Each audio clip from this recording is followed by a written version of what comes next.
Karibu kwenye channel yetu, nikukaribishe uweze kusubscribe kwenye channel yetu ili uweze kupata vitu vizuri zaidi.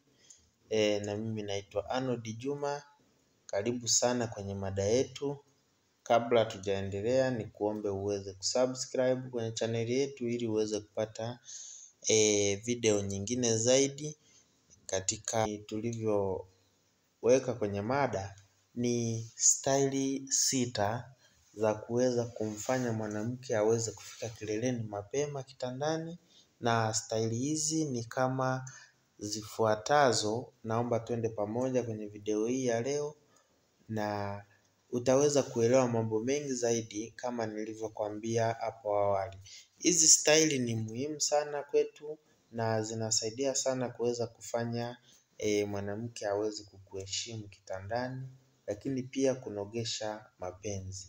Ni staili za muhimu sana ambazo wengi sana huwa wanazipuuzia, na nyingine nitakueleza ni jinsi gani unaweza ukazifanya kwa mwanamke. Kila aina ya mwanamke, sio kila mwanamke inabidi utumie staili ambayo unaifahamu. Na wengi huwa wanafanya hivyo kwa sababu huwa hawafahamu hichi kitu ambacho tunakwenda kukizungumza. Subscribe kwenye channel yetu mpenzi mtazamaji, ili uweze kupata vitu vizuri zaidi. Na channel yetu ni Msemo TV Online. Ninakukaribisha sana uweze kusubscribe kwenye channel yetu. Utakuwa unapata mada mbalimbali. Lakini pia nikukumbushe, kama upo kwenye watu, naomba uweze kuweka earphone au usogee kidogo sehemu iliyotulia, ili uweze kupata darasa zuri litakalo kusaidia wewe katika issue hii hapa ambayo tunaizungumza siku ya leo. Ni staili 6 za kuweza kufanya mapenzi, na ni staili za muhimu kweli kama ninavyosema. Na wanawake wengi sana huwa wanapenda sana kufanyiwa kitu kama hiki, lakini kwa sisi wanaume kidogo huwa tunakuwa hatupo katika hali hiyo kwa sababu ya kuwa na haraka au kutokufahamu. Lakini hapa tunaanza kwamba ili mwanamke aweze kufurahia tendo, anahitaji mikao tofauti tofauti kama inavyokwenda kukuonesha. Swala la msingi hapa ni mikao, na mikao ndio issue ya msingi ambayo unapaswa kuifanya wewe mwanaume kwa mwanamke. Kumbuke kwamba mwanaume ndiye starring wa mchezo mzima wa mapenzi. Yaani 90% anachukua mwanaume. Kwa hiyo unapokuwa na mikao mbalimbali, itaweza kusaidia kuweza kufanya mwanamke aweze kufika kileleni mapema, lakini pia na wewe kuheshimika ndani ya nyumba kama ni mapenzi, kuweza kuheshimika na mpenzi wako na mambo mengine. Staili hizi nimeziandaa kwa lugha ya Kiingereza, lakini zina ufafanuzi katika lugha ya Kiswahili. Kwa mfano, staili ya kwanza inaitwa flat roll. Hii ni staili ambayo kwa lugha ya Kiswahili tunaweza tukasema kwamba ni staili ya mbuzi kagoma kwenda. Jinsi ya kujipanga: mwanamke analala kitandani, uso ukiangalia chini na makalio yakiwa yameangalia juu. Unaona? Kwa hiyo analala, anaweka uso chini na makalio anaweka juu. Unaona? Hiyo ndio staili ya flat roll. Hii staili ni staili ambayo inamfanya mwanamke aweze yaani ni kila kitu kinakuwa kinaonekana nyuma. Unaweza ukaupata uke vizuri, na hii inasaidia sana wanawake ambao wanaume mdogo. Unaona? Kwa sababu anapokuwa ameachia kila kitu nyuma, uke unakuwa umesogea karibu sana. Na unaona hapa faida ya staili hii ni kwamba mwanamke anapata nafasi ya kuenjoy na utamu akiwa amerelax. Lakini inaendelea hapa kwamba kwa kuwa miili inakuwa imebanana sana, mashine ya mwanaume itaonekana kubwa kidogo. Kwa hiyo kwa wale wanaume ambao wanakuwa na kibamia niseme, au wanaume mdogo au wanaume mwembamba. Kuna wanaume ambao unakuta wanaume mrefu lakini mwembamba. Hii style ya flat-roll itaweza kusaidia sana katika shughuli hii hapa.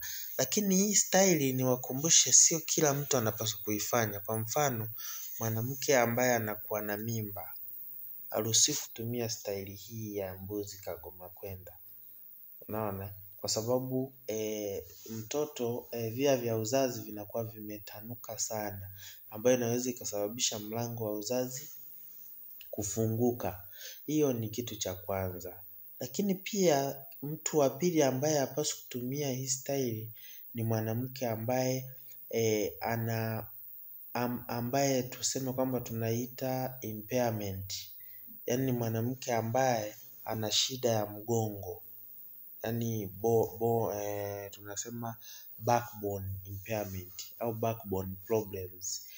Hii hapaswi kutumia hii style kwa sababu anapokuwa ameinama na amekunja mgongo wake na matako ameyakunja juu, anafanya pingili za mgongo, yaani kiufupi nizungumzie tu hapo, mgongo unauma zaidi au anaongeza matatizo zaidi. Kwa hiyo, hii style itumike kwa wale ambao wako vizuri kama nilivyosema, asiwe mwanamke mwenye mimba, na inasaidia sana kwa mwanamke kuweza kufika kileleni mapema. Mashine ya mwanaume inakuwa inaonekana vizuri, lakini pia nasema hapa kwamba mwanamke anakuwa amerelax, anakuwa yuko katika hali nzuri kabisa. Basi hiyo ndio style ya kwanza, kama nilivyosema hapo, inaitwa flat roll. Kwa Kiswahili chake tunasema mbuzi kagoma kwenda. Nadhani nikizungumza hivyo kila mtu anafanyaje, anaelewa. Asante sana. Twende pamoja kwenye style namba 2. Style namba 2 inaitwa jiwizi. Jiwizi ni style ambayo iko kama ifuatavyo. Kwa Kiswahili chake tunasema ni kifo cha mende. Ndio Waswahili wanasema hivyo, jiwizi. Hii ni style pendwa sana ambayo inatumika na watu karibia 90% ya watu wote wanapenda kutumia hii style. Tunasema kwamba jinsi ya kujipanga, mwanamke analala chali, uso, matiti na kila kitu vyote vinaangalia juu. Halafu mwanaume anapiga magoti mbele yake. Baada ya hapo mwanamke anaweka miguu yake kwenye mabega ya mwanaume na kazi inaanza kama hivyo. Lakini faida ya hii style ni kwamba mwanamke akiweka miguu juu ya mabega ya mwanaume wakati wa kupeana raha na utamu, kuna faida mbili kila mtu atazipata. Sasa kabla tujaenda kwenye faida, hii ni style ambayo inawafaa sana mwanamke mwenye mimba. Hii jiwizi, mwanamke anapokuwa amelala chali, uso, matiti na kila kitu vyote vikiwa vimeangalia juu, inamsaidia sana yeye asiweze kupata purukushani. Lakini pia mwanamke au mtu yoyote ambaye anakuwa na changamoto ya mgongo kuuma, pia anaweza akatumia hii style vizuri zaidi. Lakini cha tatu, mtu wa tatu ambaye anaweza akafanya hivi, akaweza kufanya hii ni mwanamke mnene. Mwanamke mnene pia inamsaidia hii style kwa sababu kila kitu kinakuwa kimetanuka na kimeonekana vizuri, na watu wanene unajua huwa ni wazembe sana, hawapendi style mbalimbali za kuwachosha mapema. Kwa hiyo anapokuwa amelala kila kitu ameangalia juu, inamsaidia yeye kuweza kurelax na kuweza kusikia utamu zaidi. Lakini pia wazee wanatumia hii style na watu ambao hawana nguvu nyingi. Faida za hii style ni kwamba mwanamke akiweka miguu juu ya mabega ya mwanaume wakati wa kupeana raha na utamu, kuna faida mbili ambazo nilisema nitazitaja. Faida ya kwanza, mashine ya mwanaume na uke wa mwanamke zote zinakuwa katika level sawa. Yaani unaona kila kitu yaani vinakuwa vinalingana. Sio kama ile style ambayo tutaenda kuiangalia kule mwishoni, ambayo mwanamke anasimama tu ananyosha mguu juu. Sasa wewe unakuwa unajipinda kutokea chini, aisee unachoka sana. Sio kama hii hapa ambayo kila kitu kinakuwa katika level moja. Hii inasaidia mashine ya mwanaume ukisugua vizuri G-spot na pili uke wa mwanamke unajibana kidogo. Ikijibana inaongezeka kuwa tight na kufanya starehe ya tendo hili kuzidi zaidi. Unaona hiyo ndiyo G-Wiz. Hii tunasema tunaweza tukaiita kama kifo cha mende. Basi hiyo ndiyo staili namba 2. Twende pamoja na faida zake ni kama hivyo. Raha zaidi inapatikana na mashine na nini kila kitu, yani unasugua G-spot. G-spot hili ni eneo la juu kwa ndani kwa uke ambalo huwa linakuwa kama na sponge fulani hivi. Na hili ndio huwa linamfanya mwanamke aweze kupata raha zaidi kwa sababu huwa likisugulika tu kidogo na kile kichwa cha mboo huwa linafanya mwanamke anasikia raha sana. Ndio hii G-spot. Na mara nyingi hii hapa niliandaa video yake hapo chini, angalia kwenye description jinsi gani ya kuweza kusugua G-spot kwa mwanamume kwa kutumia kidole. Basi twende moja kwa moja kwenye njia ya tatu. Njia ya tatu inaitwa face off. Face off kwa Kiswahili chake tunasema kwamba mtu umwangalii usoni. Yaani kila mtu anakuwa ameangalia sehemu yake. Face off. Kila mtu anakuwa ameangalia sehemu yake. Yaani huyu anakuwa ameangalia kule nyuma na huyu ameangalia nyuma. Kwa hiyo mnakuwa mmekutana lakini hakuna anayemwangalia mwenzake. Labda miili tu ndio inakuwa imekutana. Jinsi ya kujipanga: mwanaume akae juu ya kiti au pembeni ya kitanda kama inavyoonekana, niliweka picha yake pale mwanzoni, lakini mwanamke aje akae juu yake. Kwa hiyo wewe unakaa kwenye kiti, yeye anakuja anakaa juu yake, anakaa juu yako. Kwa hiyo wewe unakuwa umeangalia kulia, yeye ameangalia kushoto, au umeangalia mbele, yeye ameangalia nyuma. Unaona, anakuja anakukalia kwa juu. Faida za hii style ni kwamba mwanamke anakuwa na uwezo wa kucontrol kila kitu. Unaona? Kumbuka wewe unakuwa umekaa. Kwa hiyo yeye ndo anakuwa anapandisha na kufanyaje na kushusha ukiwa umekaa kwenye kiti. Kumbuka ukiwa umekaa kwenye kiti huwezi kupump. Kwa hiyo spidi inayotumika na mashine ingie ndani ya uke kiasi gani, ni nini, ni style gani, vyote hivyo anakuwa ana control mwanamke. Kiufupi hii ni style nzuri kwa wale ambao wanapenda kupeana raha na utamu kwa spidi kubwa. Kwa sababu mwanamke ndo anakuwa anafanyaje? Anakuwa ana control spidi kwa ujumla. Hii inaitwa face off. Hii inafanyika sana kwenye kochi kwa mwanaume na kwenye kiti. Lakini tahadhari ya hii, kama una uume mdogo huwezi kufanya hichi kitu. Mpaka wale wenye uume mkubwa kidogo mrefu. Kwa sababu kumbuka unapokuwa umekaa uume unakuwa umejaribu kama kurudi ndani. Kwa hiyo kama hauna uume mrefu hapa unapata changamoto. Jitahidi sana uwe na uume mrefu, itakusaidia sana kwenye hii kitu. Kama hauna uume mrefu basi tafuta style nyingine kama ile ya mwanzo niliyoeleza au za hapa mbele ambazo zinafuata. Lakini cha pili, kwa mwanamke mnene pia, kwa mwanamke mnene hawezi kufanya hii style. Kwa sababu gani? Matako yote na mwili wote wa kwake kifupi anakuwa ni mzito. Anakuwa ni mzito kidogo. Kwa hiyo inakuwa ni ngumu sana kufanya hii style ya face off. Kwa sababu anakuwa ni mzito akikukalia inakuwa ni changamoto. Unaona? Kama wewe hauna afya nzuri. Lakini tuende pamoja katika style namba 4, sitaki nipoteze muda mrefu. Hii style inaitwa cowgirl. Cowgirl kama tunavyozungumza kama tunavyosema kwenye tunapozungumzia kitu kinaitwa cowgirl. Cow ni ng'ombe. Unaona? Hapa tunazungumzia ng'ombe wa kike. Jinsi ya kufanya kwenye nani ya Kiswahili huwa tunaiita huwa tunasema kwamba tunaweza tukaiita kama chuma mboga. Kama chuma mboga. Jinsi ya kujipanga, mwanamke apige magoti juu ya mwanaume usawa wa mashine ya mwanaume, then aikalie taratibu. Anaweza kupata balance either kwa kuegemea au kuweka mikono yake juu ya kifua cha mwanaume. Faida ya hii style ni kwamba ni style ambayo mwanamke anakuwa ana control kila kitu, yeye ndo anajua ajiweke kwenye engo ipi ili mashine iweze kusugua sehemu zipi ndani ya uke wake ili aweze kufika kileleni kwa urahisi zaidi. Hii cowgirl ni style ambayo kama nilivyosema hapo awali, kama mwanaume anakuwa na mashine ndogo au kubwa lakini fupi, hii style inakuwa ni changamoto kidogo kwake. Lakini pia kwa mwanamke ambaye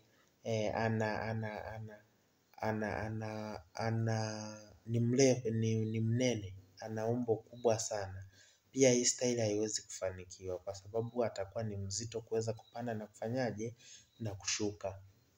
Kwa hiyo hii style inahitaji watu wanawake wembamba. Wanawake wembamba kidogo wanaweza wakadili na hii style inayoitwa cowgirl.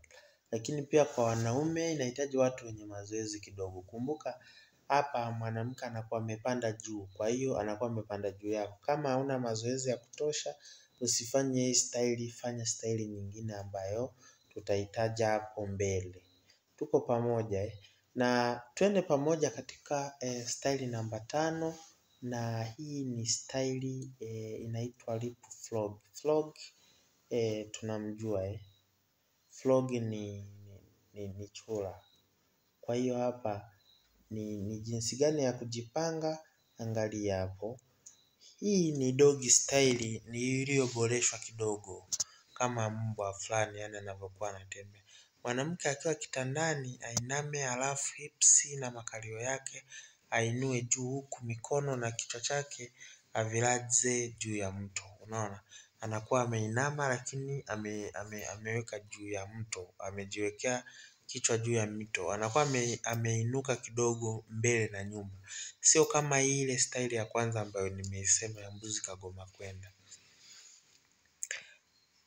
Faida ya hii style ni kwamba inatengeneza mazingira kuruhusu mashine ya mwanaume iweze kuingia ndani zaidi kadiri apendavyo, na mwanamke anapata nafasi ya kupumzisha kichwa chake juu ya mto. Kidogo anarelax huku akienjoy raha na utamu. Unaona? Jinsi ya kujipanga nishasema, hii ni kama njia ya mbwa. Mbwa anapokuwa amesimama, akikunja tu mikono yake miwili, akaweka tunasema kama kiwiko. Kwa hiyo mwanamke anaweka kama kiwiko, mikono na nini anaweka juu ya mto, lakini anakuwa hajainama kabisa kwa 100% kama ile style namba 1. Faida ya hii style ni kama tulivyosema. Watu ambao wanapaswa kutumia hii style ni watu wa aina gani? Ni mwanamke mnene, hapa anaweza akafanya, mwanamke mwembamba anaweza akafanya, lakini pia inamsaidia mwanaume ambaye anakuwa na umbile mdogo. Lakini kwa mwanamke mnene, wale ambao wanakuwa wanachoka sana, hapa anaweza akarelax na kuweza kuenjoy zaidi utamu kwa sababu anakuwa ameinama vizuri. Mwanamke anapata nafasi ya kupumzika na kuweza kuweka kichwa chake kwenye mto au sehemu nyingine yoyote ambayo inakuwa inamfanya yeye ajisikie vizuri zaidi. Hiyo ndiyo style namba 5, inaitwa lip frog. Lip frog kama ambavyo inajieleza hapo.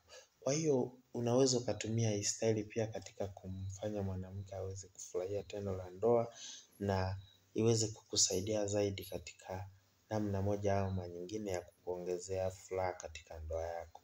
Lakini style ya 6 inaitwa battlefield au battle dancer. Sasa hii style huwa watu wengi wanaipenda lakini hawaifahamu. Unaona? Hii style watu wengi wanaipenda lakini hawaifahamu. Inaitwa battle dancer. Ni jinsi ya kujipanga